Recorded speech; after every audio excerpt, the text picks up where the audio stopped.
للہ رب العالمین والصلاۃ والسلام علی رسولہ الکریم۔ علماء کرام، برادران اسلام اور عزیز بچوں، میرے لیے بہت سعادت مندی کی بات ہے، اتنی مبارک مجلس میں اللہ نے توفیق کی حاضری کی۔ کلام پاک کو اپنے دماغ میں، اپنے سینے میں محفوظ کرنا یہ بہت بڑی عبادت ہے، اور ایک ہفتے میں نہیں، سالوں تک وہ بیچارہ یاد کرتا رہا، پڑھتا رہا، دماغ میں لیتا رہا، اور ہم نے تو سن لیا کہ قرآن پورا ہو گیا، لیکن فرشتوں میں دم ہوگی، اللہ کیا کتنا اونچا مقام ہے۔ یہ اتنی مبارک مجلس ہے کہ اللہ کا کلام کے دوپہر میں ہم جو ارادے لے کر، جو نیتیں لے کر یہاں آئے اور اللہ سے دعا کریں گے تو اللہ کی ذات سے قوی امید ہے اللہ دعائیں قبول فرما لیں گے۔ یہاں ہمارا بیٹھنا رائے گا نہیں، قرآن کریم اللہ کا کلام ہے، اور یہ بچے نے اپنے سینے میں اس کو لیا۔ حضرت نبی پاک صلی اللہ علیہ وسلم نبی بننے سے پہلے کتنے سال تک ایک غار میں جاتے تھے، غار ہرا، اور وہاں اللہ سے تعلق قائم کرتے تھے، عبادت کرتے تھے، اور کتنے سالوں کے بعد آپ صلی اللہ علیہ وسلم غار ہرا میں تھے۔ آپ صلی اللہ علیہ وسلم اللہ کے فرشتوں میں جبریل علیہ السلام جو ہے بڑے طاقتور فرشتہ ہے، جو قوت عند ذی العرش مکین مطاع ثم امین۔ اللہ نے کلام پاک میں فرمایا کہ اس کی طاقت مت پوچھو، اور اللہ کے یہاں اس کا بہت بڑا ویلیو، عند ذی العرش مکین، بہت مقام اونچا۔ وہ جبریل علیہ السلام جس کے بابت جو آتا ہے کہ 600 تو پر کے مالک، 600 بازو، اور حدیث میں آتا ہے کہ ایک بازو میں اتنی طاقت کہ لمبی چوڑی زمین گیند جیسی ہے، اس پر جہاں بستے ہیں، رہتے ہیں، جبریل علیہ السلام اگر ایک بازو یوں ٹکر مار دے تو لڑکتے ہوئے چلی جائے، جیسے کھلاڑی کھیلتا ہے نا، اس کے بلے سے گیند ٹکراتا ہے، اس طرح وہ جبریل قرآن لے کر آئے۔ سنتے ہو بیٹو جی، چپ چاپ سنتے رہو، شور مت کرو، نہ گناہ ہوگا، اللہ کا گھر ہے۔ تو نبی پاک صلی اللہ علیہ وسلم نے فرمایا کہ وہ جبریل میرے پاس آئے، اور آنے کے بعد مجھے یوں کہا اقرأ بسم ربک الذی خلق خلق الانسان من علق۔ دیکھو قرآن آنا شروع ہو گیا، 23 سال تک قرآن اترتا رہا۔ سب سے پہلے غار ہرا میں جس قرآن کو پوری دنیا پڑھتی ہے، جبریل امین علیہ السلام لے کر آئے، تو آپ علیہ السلام خود فرماتے ہیں کہ آ کے مجھے اکائی بسم ربک الذی خلق۔ لیکن جبریل کی دھاک اتنی تھی کہ آپ علیہ السلام نے فرمایا کہ ماں نبی کاری میں نہیں پڑھ سکتا ہوں۔ جیسے ایک بچہ پہلے مکتب میں جاتا ہے اور استاد کی دھاک اس پر ہوتے ہیں، اس کو یوں کہا کہ بول بسم اللہ الرحمن الرحیم، تو گھر پہ تو بول لیتا ہے لیکن وہاں دھاک میں نہیں بولے گا، کیونکہ دھاک لگتی ہے اس کو۔ تو شروع تھا جبریل علیہ السلام کی ہیبت اتنی تھی کہ آپ نے فرمایا کہ ماں نبی کاری میں نہیں پڑھ سکتا ہوں۔ اس کے بعد نبی پاک سے فرماتے کہ جبریل امین نے، فرشتے نے مجھے پکڑا اور اتنا زور سے دبوچا، بلغ من الجہد، میں اپنی مشقت کی انتہا کو پہنچ گئی تھی کہ میری پسلی دب جائے گی، ٹوٹ جائے گی۔ ثم ارسلنی، پھر اس کو چھوڑ کے کہا کہ اب پڑھو۔ 3 مرتبہ جبریل علیہ السلام نے دبوچا چھوڑا، اور تیسری مرتبہ آپ نے فرمایا کہ اقرأ بسم ربک الذی خلق خلق الانسان من علق اقرأ وربک الاکرم الذی علم بالقلم علم الانسان ما لم یعلم۔ یہ سب سے پہلے اترا۔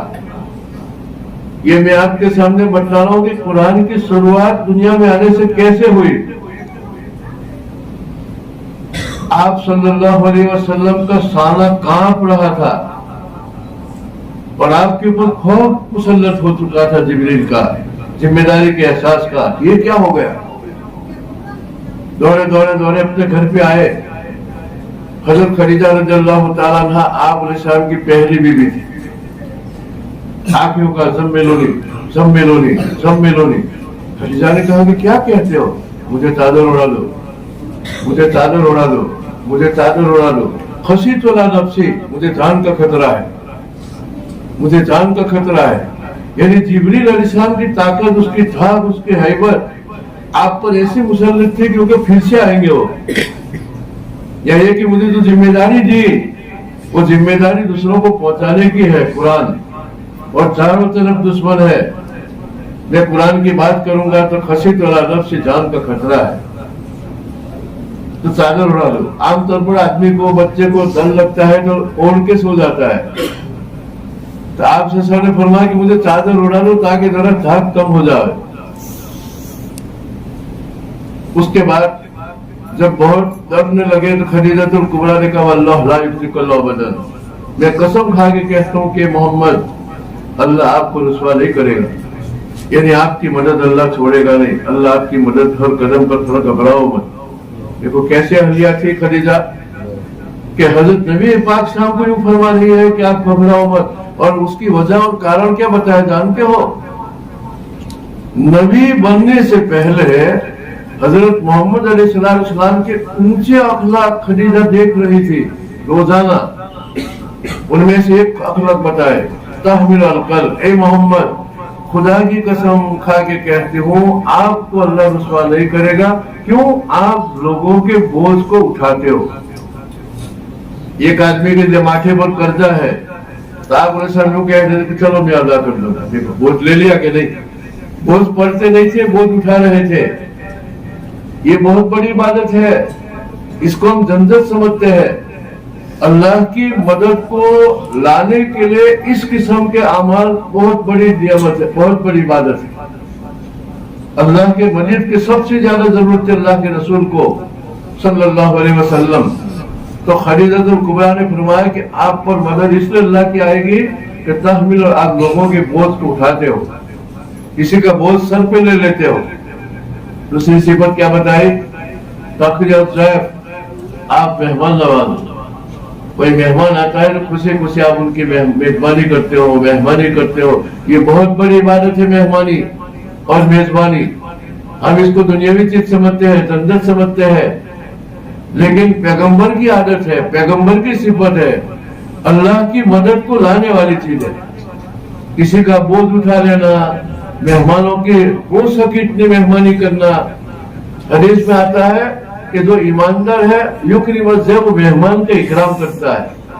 ہمارے دماغ میں کیا ہے کہ یہ بھی نہیں کھائے گا، یہ بھی نہیں کھائے گا، یہ بھی نہیں کھائے گا. ایک کھلانا مقصد نہیں ہے. آنے والا مہمان جب آئے ان کے سامنے تم نے دنیا بھر کی چیز رکھ دی تو چاہے لقمہ نہ کھائے لیکن اس کا دل اور دماغ خوشی سے بھر جائے گا کہ میرا کتنا اکرام کیا. لیکن ہمارے سماج میں کیا ہے، یہ تو کچھ یہ بھی نہیں اس طرح سے کرتے. یہ مقصد کھلانا تھوڑا ہے، وہ تو اپنے گھر پہ کھاتا ہے. اس کا اکرام کا حکم ہے کہ اس کا اکرام کرو. تو نبی پاک صلی اللہ علیہ وسلم کی عادت تھی نبی بننے سے پہلے کوئی بھی مہمان آئے تو اس کا اکرام کرنے کی. تیسرا عادت کیا تھی؟ تقسیم المعدوم. اے محمد، خدیجہ الکبریٰ فرما رہی ہے، آپ جن کے پاس کچھ نہیں ہوتا ہے کما کے لا کے ان کو دے دیتے ہو. آپ کے پاس لمبی فہرست رہتی تھی مکہ کی، اور مکہ میں جن لوگوں کے گھروں میں چولہا نہیں جلتا تھا، جو بیچارے مفلس تھے، نادار تھے، پیسے اور مال جن کے پاس نہیں ہوتا تھا، شام کپڑے بیچ کے آ کے جو نفع ہوتا پورا ان کو دے دیتے کہ لو، پورا کا پورا، نبی بننے سے پہلے. تو خدیجہ الکبریٰ نے فرمایا کہ جو ایسے صفات کا آدمی ہو اس پر کیوں اللہ کی مدد کی بارش نہ آئے. واللہ لا یخزیک اللہ، خدا کی قسم اللہ آپ کو رسوا کرے گا نہیں. ابھی حالات ہندوستان کے ایسے ہیں کہ سب سے زیادہ ضرورت ہے اللہ کی مدد کی ہمیں. تو خالی نماز سے اور روزے سے اور عمروں سے مدد نہ آئے. یہ اپنی جگہ پر بہت بڑی نیکی ہے، بہت بڑی نیکی ہے، لیکن بعض अमाल बाज वक्त में ऐसे है कि अल्लाह की नुसरत लाते हैं। देखो यहाँ खदीजतुल कुबरा ने फरमाया खुदा की कसम कोई बाल बैक आपका नहीं कर सकता है। और उसका कारण क्या बताया कि आप में तो कितने ऊंचे ऊंचे सिफात है, बोझ उठा लेना, मेहमानी करना, न हो उसको ढूंढ के देना, इसको हम क्या है दुनियावी झंझट समझते हैं। हमने शैतान के वसवसों से सिर्फ दीन को मस्जिद में बंद कर दिया कि बस मस्जिद के अंदर दीन है, उसके बाद नहीं, सिर्फ नमाज पढ़ना और जिक्र कर लेना। आप सल्लल्लाहु अलैहि वसल्लम की पूरी जिंदगी देखो नबूवत से पहले। खैर उसके बाद खदीजतुल कुबरा ने फरमाया कि आप घबराओ मत। और वर्का नाम का एक बहुत बड़ा पादरी था, तौरेत और इंजील पढ़ा हुआ था, उनके पास खदीजतुल कुबरा आप सबको लेकर पहुंची। गांव में कभी कोई चीज होती है, कोई हादसा पेश आता है, तो आज भी रिवाज है कि गांव में कोई समझदार आदमी होता है, उनके पास लोग जाते हैं, मशवरा करते हैं, पूछते हैं कि ऐसा हुआ, कुछ मदद करो, कुछ मशवरा दो, कुछ राय दो। तो उस जमाने में वर्का थे, मक्का में वर्का नाम का एक पादरी था, तौरेत और इंजील पढ़ा हुआ था, अगली किताबें पहले नबियों की। खदीजतुल कुबरा उनके पास लेके गई और यूं कहा कि भतीजे की बात सुनो। नबी पाक साहब ने कहा कि देखो वर्का, मैं तो गाड़ी हीरा में था और रोज जाके अल्लाह अल्लाह करता था। पूरा किस्सा सुना दिया। एक दफा कोई आया और मुझे दबोचा, इतना दबोचा कि पसली टूटने का अंदेशा था। और फिर उनका इकरा पर इस तरह से पूरी किस्सा सुना दिया। वर्का ने कहा कि ये तो फरिश्ता है जो अगले नबियों पर आए, मूसा पर आया, यानी आप नबी बन गए। वर्का के पास अगली किताबों का इल्म था और वर्का इंतजार में था कि अगली किताबों में पेशिंग हुई है कि मोहम्मद नाम का कोई आदमी दुनिया में आएगा मक्का में और उनको अल्लाह नबूवत की दौलत से नवाजेगा। तो इंतजार में था वो। अल्लाह की आदत है कि कोई नबी दुनिया में आने वाला हो तो आने से पहले उसका तारुफ हो जाता है, उसकी पहचान हो जाती है कि कोई नबी आएंगे। हजरत मूसा अलैहिस्सलाम आए और जादूगर फिरौन की वजह से, फिरौन के कहने से मुकाबले के लिए पहुंचे, तो जादू ने चेहरा देख कर कह दिया कि नबी है। चुनांचे उसी वक्त कहा कि मैं तो तेरे पर तेरे रब पर ईमान लाया। फिरौन को छोड़ के उनके पर ईमान लाए। फिरौन ने कहा कि क्या तुमने किया?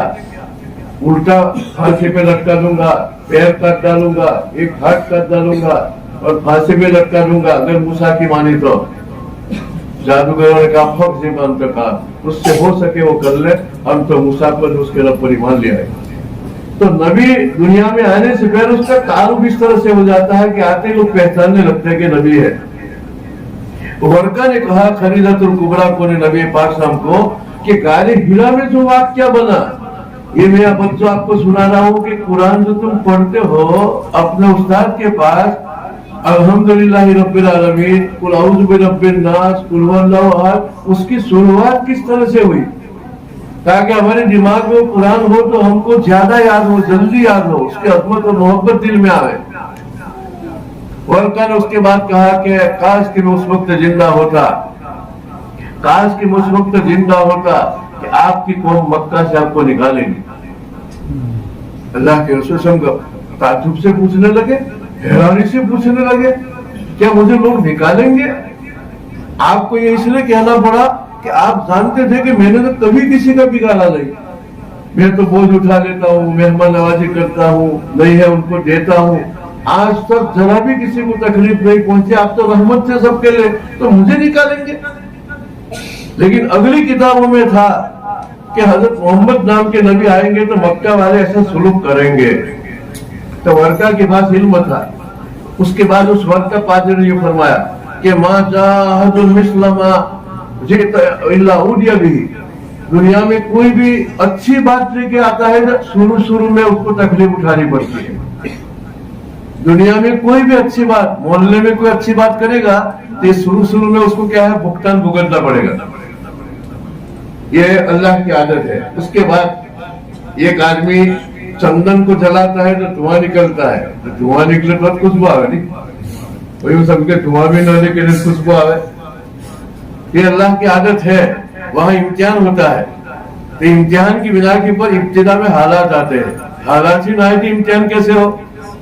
तो आप अलैहिस्सलाम को वर्का ने कहा काश कि उस वक्त में जिंदा रहता और आपकी पेट भर के मदद करता जब कौम आपको निकालेगी। कहां से? मक्का से मदीना निकालेगी।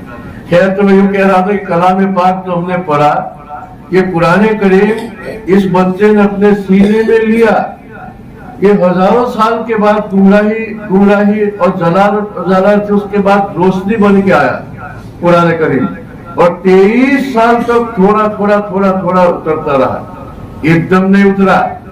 अब अंदाज लगाओ कि जिब्रील अमीन अलैहिस्सलाम अर्श से फर्श तक तो लगावे 23 साल तक कुरान को लेकर। ये कुरान की क्या अजमत। एक सहाबी फरमाते हैं कि कुरान की अजमत बताओ। हुजूर अकरम सल्लल्लाहु अलैहि वसल्लम मेरे रान के ऊपर सर रख के आराम फरमा रहे थे।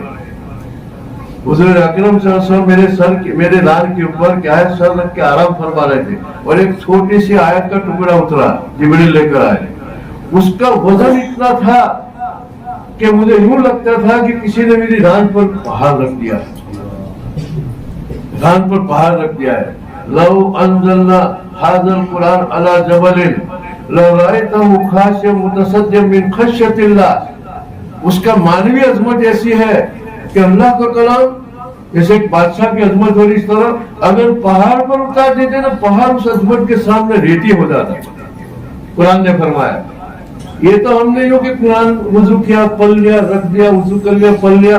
कभी कभी इस किस्म का मुजाकरा करना चाहा कि धरती पर कुरान की आमद की कैफियत क्या है, किस तरह से कुरान दुनिया के अंदर आया, ताकि पढ़ते वक्त ख्याल रहे तो कुरान की अजमत दिल में आवे। एक सहाबी फरमाते रज़ियल्लाहु ताला अन्हु कि आप सल्लल्लाहु अलैहि वसल्लम फतेह मक्का के लिए ऊंटनी पर बैठ के जा रहे थे, ऊंटनी पर सवार थे आप। जिब्रील अमीन अलैहिस्सलाम अचानक कुरान की आयत लेकर आए, जाल हक रहकल बातिल इन्नल बातिल कान ज़हूका। ये आयत कि बातिल हक आया, बातिल का भेदा निकल जाएगा। ये बातिल जमता है, फिर हक आता है तो खत्म हो जाता है। चुनांचे आयत उतरी तो सहाबी फरमा रहे कि ऊंटनी ने अपनी गर्दन जमीन पर रख दी और इतनी लंबी जुबान निकाल के हाँफ रही है, कुरान के अजमत को बर्दाश्त नहीं कर रही है। अब जिस नबी के सीने के ऊपर 23 साल तक कुरान उतरा, कोई अंदाज लगा सकता है उस नबी के सीने का? यह कलाम पाक है।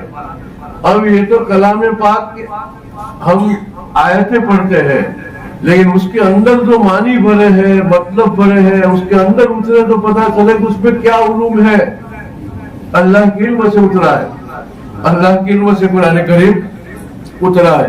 एक आदमी समंदर के किनारे पर खड़ा है और पानी की सतह देखता है, तो वो बेचारा देखता है कि पानी है, पानी के ऊपर कुछ कचरे तैर रहे हैं इधर से उधर, लेकिन जो अंदर गोटा लगा है वो पता चलता है कि अंदर डायमंड है, यखरुजु मिन्हु अल-लुलु वल-मरजान। इसी तरह हम तो ऊपर ऊपर पढ़ते कि अल्हम्दुलिल्लाहि रब्बिल आलमीन, तिलावत मुस्तकिल एक अमल, उस पर सवाब मिलता है। लेकिन उस इबारत जो पढ़ी हमने, अल्फाज जो पढ़े अल्हम्दुलिल्लाहि रब्बिल आलमीन, फबअय्यि आलाइ रब्बिकुमा तुकज़्ज़िबान, तबारकल्लज़ी बियदिल मुल्क, उनके अंदर जो मानी है और इन मानी में जो अल्लाह के मकासिद है, वो अगर ओपन हो जाए तो आदमी बर्दाश्त नहीं कर सकता है। उसमें जो खजाने आपने सामने फरमाया कि कुरान के अंदर से उबलने वाले उलूम जो है कभी भी खत्म नहीं होंगे। यूं आता है कि कुरान को समझाने के लिए धरती पर जो बड़े बड़े उलमा आए कुरान के नुज़ूल के बाद, 1,20,000 तफसीरें तो लिखी जा चुकी, 1,20,000 तफसीरें तो लिखी जा चुकी, लेकिन अभी उसकी इब्तिदा भी नहीं हुई। ये अंदर से उलूम का उबाल है। ला तनकदी अज़ाइबु। हज़रत अली फरमाते हैं कि अगर मैं सूरे फातिहा को समझाऊं लाकर तो सभी नबीरन, तो 70 ऊंट चाहिए उसके दफ्तर को उठाने के लिए। खाली सूरे फातिहा के अंदर से निकला हुआ, ये तो हम खाली पढ़ लेते अल्हम्दुलिल्लाहि रब्बिल आलमीन। अलिफ लाम मीम पर 30 नेकी ऐसे थोड़ी मिलती है। अलिफ लाम मीम तो कुरान की अजमत जितनी होगी कुरान पर अमल करने का शौक होगा।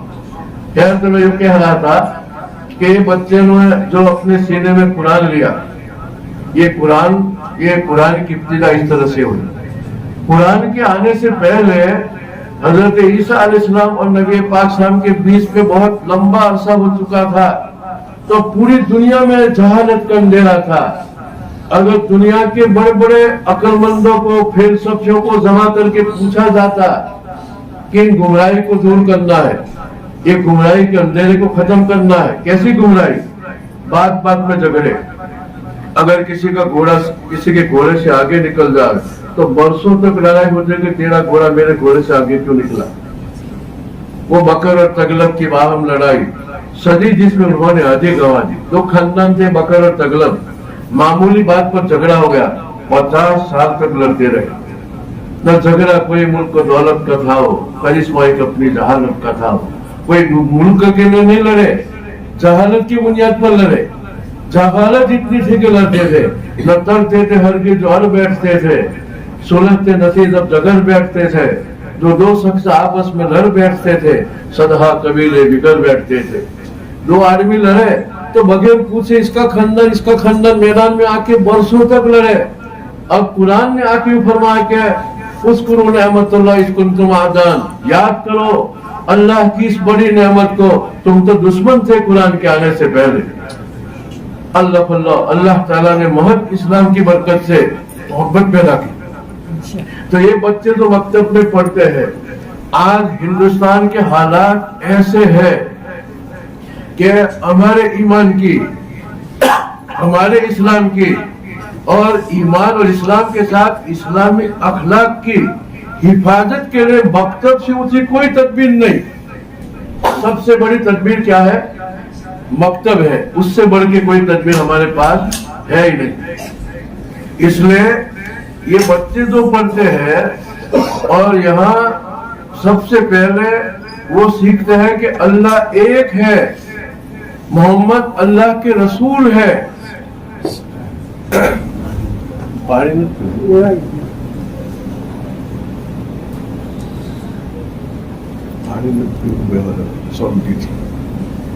अल्लाह एक है और मोहम्मद सल्लल्लाहु अलैहि वसल्लम अल्लाह के रसूल है। यहाँ मकतब में बच्चे उंगली रख के सीखते हैं।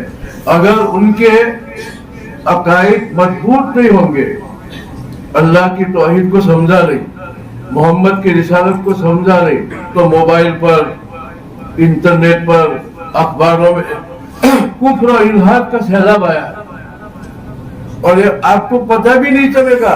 नाम मुसलमान का होगा, पंचायत में तलाकी निजाम मुसलमान का लिखा होगा, लेकिन जहन मुर्तद हो चुका होगा, जहन मुर्तद हो चुका होगा।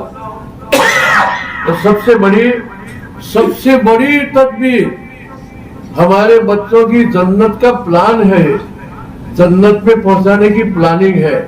देखो, मकतब को हम जरूरत की चीज समझो।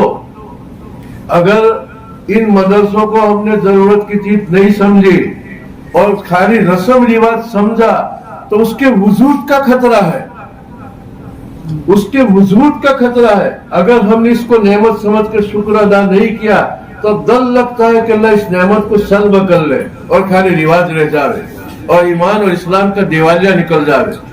इब्न अब्बास रज़ियल्लाहु ताला अन्हु छोटे बच्चे थे, नबी पाक सल्लल्लाहु अलैहि वसल्लम ऊँटनी पर बैठ के जा रहे थे सल्लल्लाहु अलैहि वसल्लम।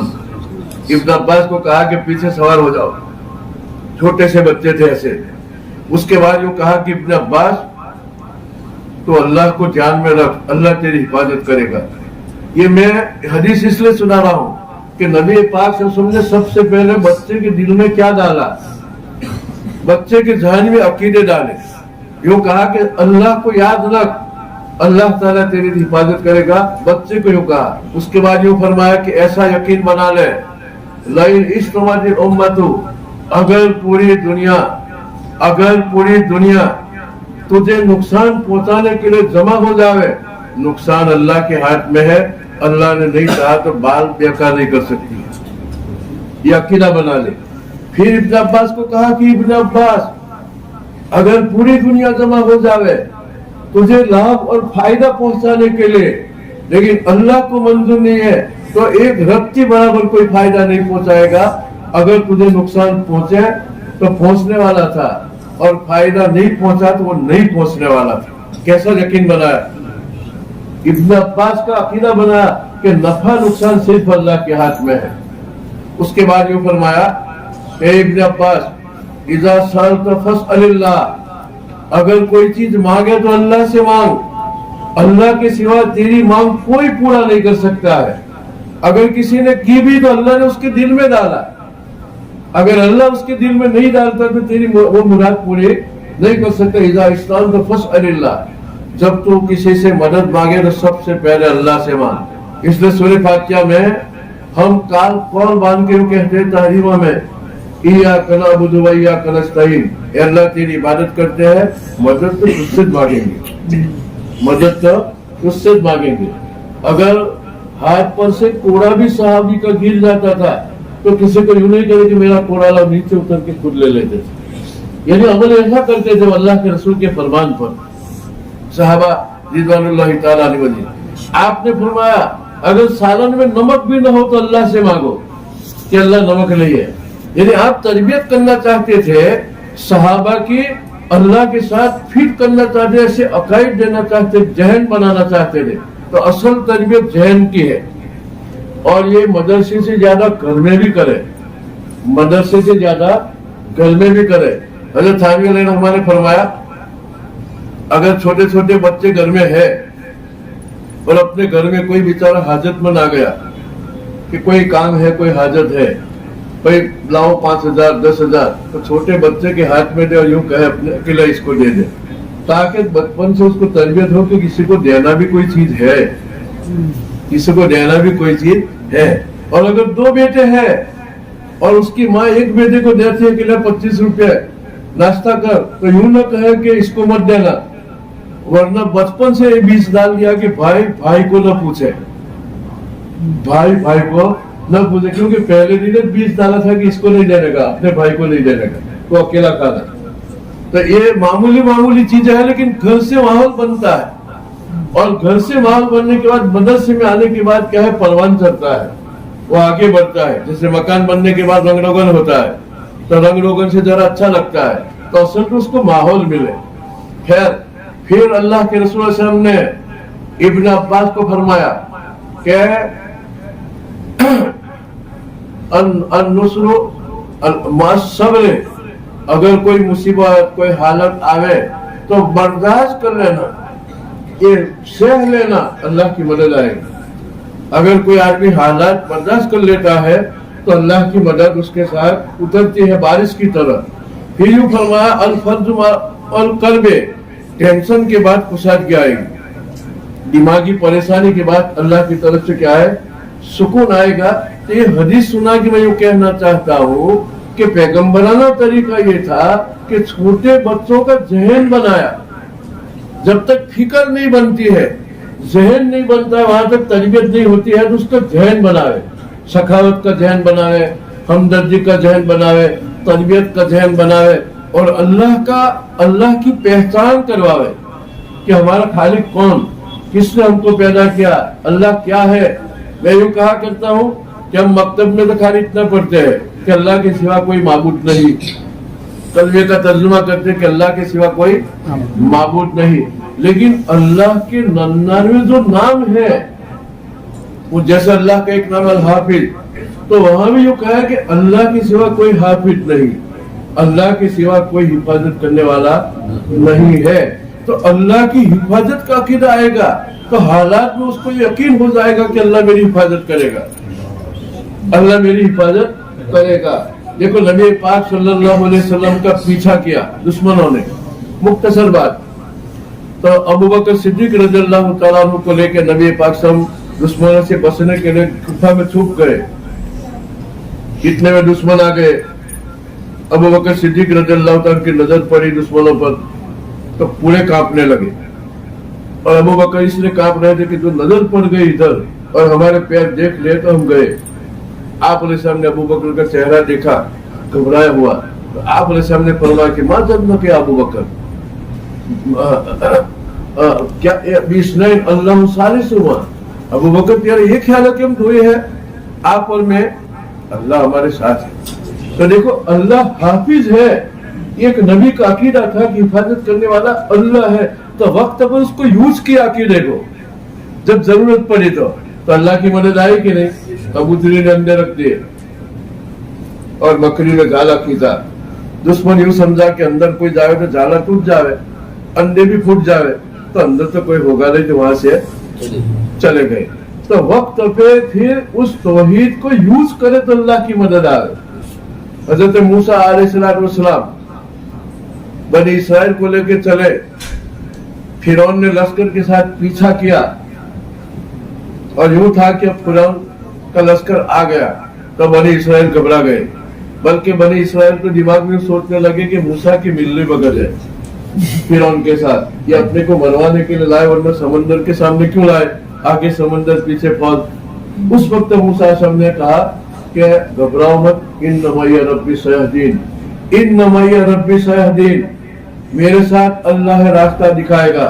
यानी मूसा ने अल्लाह की हिफाजत का जो अकीदा था उसको इस्तेमाल किया वक्त पर। एक आदमी के जेब में 2000 के नोट है, सफर में है, भूख लगी प्यास लगी, अब उसको खर्च करेगा तो भूख प्यास से बच जाएगा, लेकिन खर्च न करने जेब में रखे तो कोई तकलीफ ही रहेगी।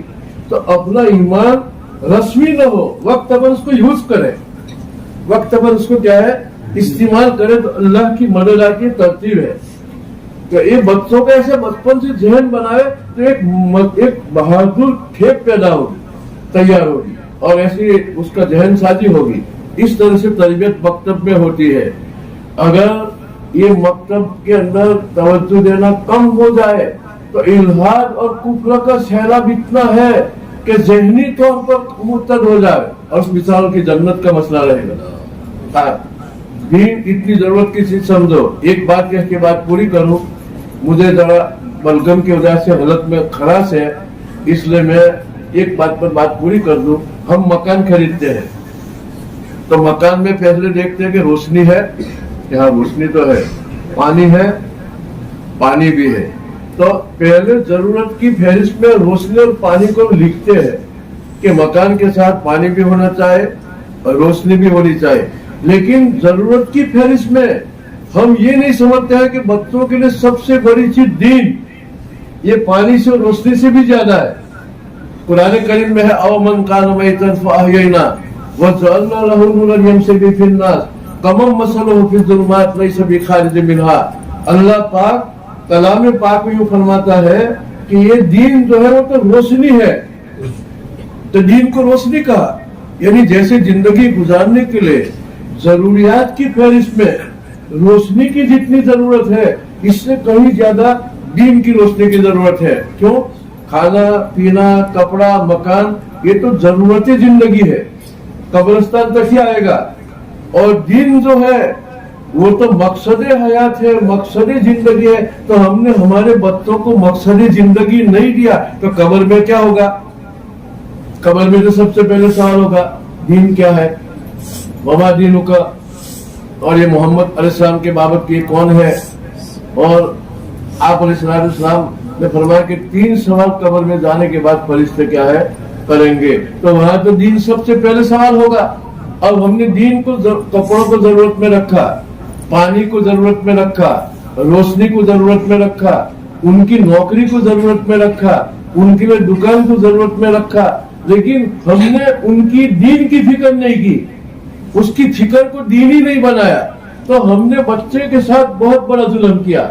आप अलैहिस्सलाम ने फरमाया मां नहल वालिदुल ली वलदिही, बाप ने अपने बेटे को सबसे बड़ा कोई तोहफा दिया वो दीन है। आप अलैहिस्सलाम ने इससे बढ़ के कोई कहा तोहफा नहीं।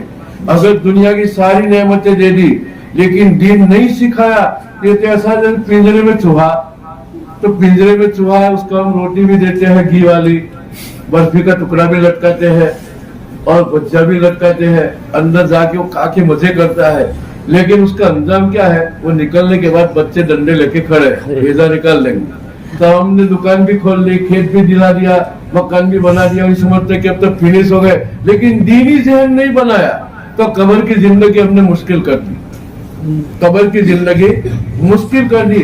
तो मदारिस की अहमियत उसी वक्त होगी मकातिब की उसी वक्त होगी कि पहले हम तय करें कि हम मुसलमान है, और इसलिए मुसलमान और मोमिन है कि हमको अल्लाह की रजा और जन्नत चाहिए, और ये दीन से मिले।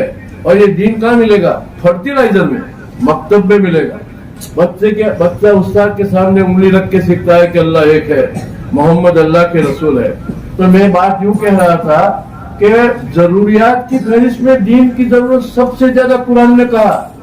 कभी अल्लाह ने यूं फरमाया रूह है इस्लाम, तो दीन तो रूह है, वो कज़ालिका औहिना इलैका रूहम मिन अमरिना। देखो रूह कहा, तो जैसे रूह के बगैर चलता नहीं, दीन के बगैर भी न चले। कभी रोशनी कहा, कभी पानी कुरान ने फरमाया वअंज़ल मिनस समाई माअन फसालत औदियतुन बिक़दरिहा। ये पूरी आयत में अल्लाह ये फरमाता है कि हमने आसमान से पानी उतारा, यानी दीन को पानी कहा। ये दीन जो मकतब में सीखते हैं उसको क्या कहा? पानी। तो कभी पानी कहा, कभी रूह कहा, और कभी हयात कहा। और कज़ालिका औहयना अवमन कान मैतन फअहयैना। तुम तो मुर्दा थे, हमने तुमको जिंदगी दी, यानी दीन दिया। ऐसा नहीं कि आप रसम आए तो लोग मुर्दा थे और कब्रिस्तान में से कुरेद के सबको निकाला, नहीं, दीन नहीं था तो मुर्दा कहा। और हम तो देखो कुरान कहता है, कोई अखबार नहीं, कि ये दीन तो रूह भी है, हयात भी है, पानी भी है और रोशनी भी है। इससे कहीं ज्यादा जरूरत की चीज है। तो हम दुनिया में जरूरत की जब लिस्ट बनाए तो सबसे पहले कि बच्चे को दीन सिखाना है, ये सबसे, और खुद को दीनदार बनना है। तो अपनी दीन और बच्चे की दीन, ये सारे फहरिस्त में जरूरत की चीज होनी चाहिए, लेकिन उसकी तरफ शैतान ध्यान जाने नहीं देता है। तो ये मकातिब अल्लाह की तरफ से बहुत बड़ी नेमत है, और इससे बढ़ के कोई नेमत नहीं। हिंदुस्तान के आवाम का और सबका अगर ईमान और इस्लाम का बचाव है तो ये मकातिब ही से है। दारुल उलूम में न जाए तो चले, लेकिन यहाँ अगर उंगली रख के नहीं सीखा कि अल्लाह एक है, मोहम्मद अल्लाह के रसूल है, फरिश्ते हक है, जन्नत हक है, तो फिर खतरा है। अभी 5 दिन का वाक्य सुनाऊं। मेरे घर पे एक नौजवान बच्चा आया बड़ौदा से। उसने यूँ कहा कि मुझे देवबंद पढ़ने जाना है। मैं कॉलेज करता हूँ, लेकिन अब मुझे देवबंद क्या है, पढ़ने जाना है। मैं अरबी डॉन तक पढ़ता था, उसके बाद मैंने स्कूल में जाना शुरू कर दिया। मैंने कहा कि क्यों? कि हम तो 4 साथी थे, तो मेरे 3 साथी अल-अज़बिल्लाह मुर्तद हो गए मुसलमान। ये 5 दिन की बात कर रहा हूँ।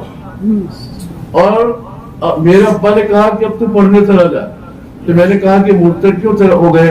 तो कहा कि वो जब साइंस में आए और उन्होंने ये पढ़ा कि इंसान पहले बंदर था, तो फिर आगे बढ़ते बढ़ते सोचते सोचते यूँ कहा कि अल्लाह है तो दलील से साबित करो, अकली दलील से साबित करो। तो पहले तो वो इस किस्म की बकवास करने लगा, और उसके रंग में मेरे 2 साथी भी रंग गए। इस किस्म की बहुत सारी चीजें मेरे सामने कही, तो फिर वो क्या है, मुर्तद हो गए। मैंने पूरी बात ध्यान से सुनता रहा। उनके दिमाग में भी थोड़ा थोड़ा था कि अल्लाह है कि ऑटोमेटिक दुनिया चलती है। तजद्दुद था। तो मैंने मजाक करते करते उसके कहा कि मैं जिस कुर्सी पर बैठा हूँ, ये कुर्सी जानते किस तरह से आई? मैं 4 व्हील लेके सफर में जा रहा था, तो अचानक आंधी चली। मैंने मजाक की, और आंधी चली तो जंगल के दरख्त तो उड़ के आने लगे, और वो आपस में ऐसे टकराने लगे कि पाते बनने लगे पॉलिश के साथ, और धूल की कुर्सी बनी और नीचे गिरी। तो मैंने कहा कि गाड़ी ठहरा, कुर्सी ले लो। तो वहां से मैं कुर्सी लाया, तो वो मुझे कहता कि वो तो कहीं हो। तो मैंने कहा एक कुर्सी ऑटोमेटिक नहीं बनती है, तो इतना बड़ा चांद, सूरज, सितारा, समंदर, धरती ऑटोमेटिक बनी। खाली एक मिसाल मैंने दी। फिर मैंने मजाक में कहा कि एक और जगह पे जा रहे थे, तो हवा में पानी की पिचकारियां हो रही थी, और अचानक वो इंसान बन के नीचे गिरा। ये तो है तो औरत बड़े से इंसान बनता है, तो हमने तो ऐसा देखा, और दौड़ता इंसान चला गया। फिर मैंने कहा कि तेरे ध्यान में कोई ऐसी भैंस है जो अंडा दे? क्यों? मेरे को अंडे की भैंस चाहिए। तो बोला ना, अंडा तो मुर्गी दे, और भैंस तो अंडा न दे, दूध दे। तो मैंने कहा कि ये नियम किसने बना? ऑटोमेटिक बना। जब रेलवे स्टेशन के ऊपर इतने बजे अगस्त क्रांति आएगी और इतने बजे राजधानी आएगी, वो नियम बगैर किसी इंसान के बनाए नहीं बनता है। तो भैंस अंडा नहीं देगी, मुर्गी अंडा देगी, वो नियम ऑटोमेटिक बनेगी। किसी ने बनाया? मामूली नहीं बनता है। खैर, मैं तो यूँ कह रहा था कि फिर मैंने उसको यूँ कहा कि इंक्वायरी करना وہ 3 बच्चों ने अपने गांव के मकतब में तालीम नहीं ली होगी। अगर वो उंगली रख के पढ़ते कि अल्लाह एक है और मोहम्मद अल्लाह के रसूल है और जन्नत है और ये है जो मकतब में पढ़ते हैं, तो कोई कीमत पर वो मुर्तद नहीं होते। वो इन सबको गलत कहते, तो कहा कि कुछ ऐसा ही है, कुछ ऐसा है। ये मुशाहदा एक तो सुनी हुई बात अखबारों में या मोबाइलों में, ये तो मेरे पास आया। फिर मैंने एक किताब पढ़ने को दी, एक उस्ताद को कहा कि इनको चंद दिन पढ़ाओ हिकमत की, और फिर वहाँ इम्तिहान होगा ताकि वो पास हो जावे, और फिर वो कोर्स पूरा करके गया। ये 4-5 दिन की बात कर रहा हूँ। खैर अल्लाह ताला इन बातों पर अमल करने की तौफीक अता फरमाए।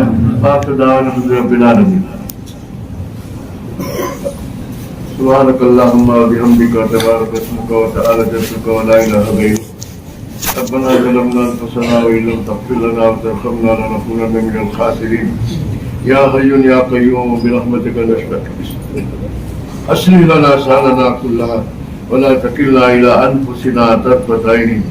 अल्लाहुम्मा इन्ना क़ुलूबना व जवारिहना व नवासियना बियदिक लम तुमल्लिकना मिना शयअन फ़इज़ा फ़अल्त बिना ज़ालिक फ़कुन अंत वलियना फ़िद दुनिया वल आखिरह वहदिना सवाअस सबील वहदिना सवाअस सबील वहदिना सवाअस सबील। अल्लाहुम्मा अर्ज़ुक़ना इल्मन नाफ़िअ व रिज़्क़न वासिअ व अमलन मुतक़ब्बला व शिफ़ा मिन कुल्लि दा।